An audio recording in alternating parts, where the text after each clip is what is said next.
Bom dia, Fábio. Bom dia a todos os telespectadores que nos acompanham, aqueles que irão acompanhar também a retransmissão. Aqui está um simples projeto, esboçado inclusive pelo professor Josias Silveira, né, que gentilmente esboçou esse projeto aqui para nós, desta área atual, como bem disse aqui o Fábio, da situação em que se encontra.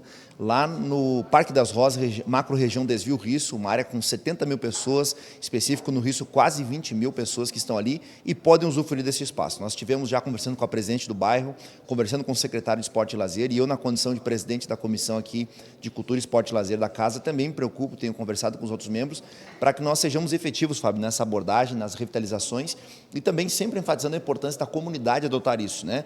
Não somente o presidente do bairro, a sua equipe, mas também a comunidade como um todo ter o senso de participação, de pertencimento, que afinal de contas é um espaço público e por ser público é nosso, né? E certamente lá vai ser um espaço plenamente usufruído pelas pessoas. Estamos pensando também na questão dos animais aqui, conversando com a vereadora Andressa Malman, para que possamos abarcar aí o máximo de pessoas, de seres vivos para participarem deste ambiente. E também fica aqui o agradecimento já ao deputado federal Osmar Terra, a quem nós enviamos a solicitação para que nos ajude com este recurso que vai girar na casa de 350 a 500 mil reais, dependendo aí o que nós formos fazer junto ao Executivo Municipal. Vereador, obrigado, bom trabalho. Muito obrigado.